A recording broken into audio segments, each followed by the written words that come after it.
You're in the rant wormhole where I rant about whatever my $15 a month plus patrons want me to rant about. You can get one of these by becoming one of those. This one's for Ash Vampire, who says, Gunbuster and Diebuster are a dumpster fire of failed writing potential. Have fun with this one, Keck. Are you asking me to rant with the premise that what you are saying is correct? Because that's not really how this show works. It's not that I can't make shit up. Like, I don't know how to convey something that I do not believe. Because I greatly enjoyed both Gunbuster and Diebuster. I think that they are phenomenal OVAs that have not only tons of incredible animation and design work, really inventive concepts, really fun sci-fi, pretty memorable characters and iconography. The first series, Gunbuster, has an amazing ending that will stick with you forever. I would say it starts off kind of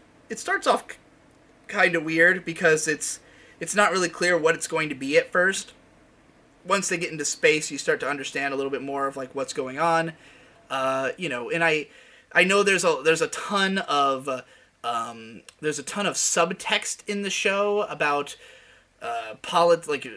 political history between different countries. Anime Critique on his old blog, that's Kritik, did some writing about the subtext in Gunbuster that's pretty interesting.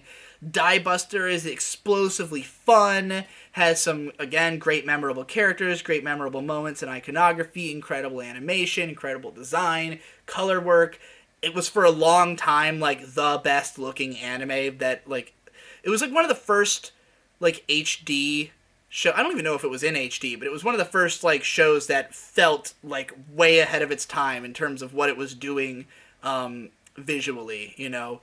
So I remember it would come up in a lot of AMVs just because, like, AMVs that were just, like, stringing together good-looking scenes from shows, just because it popped so much that people liked to use it in, like, I should say Mads, really, because it was more from Japan than from America, but, yeah, like, Diebuster has lots of interesting, nods to the first series. It has, I do remember thinking that the latter episodes were kind of weird, but I haven't watched it in a long time, so I don't know if I just didn't understand it because I was young. I've heard people make the case for either or series being the one that they like more. I don't know how much of that has to do with just aesthetics and attitude versus actually appreciating the story. But, like, I just don't know why you would think they were dumpster fires. Like, they're both really great shows. I can't rant about them being dumpster fires because I don't believe that. So, like, have fun with this one. Like, do you think it would have been fun for me to suggest such a thing? Like, I don't think I would have fun shitting on shows I like, and I mean also that I barely remember because it's been like 11 years since I watched Gunbuster and Diebuster.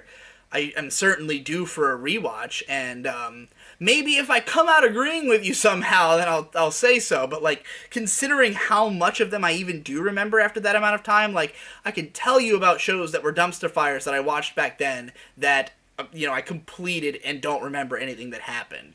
As compared to these shows that I have some pretty vivid memories of.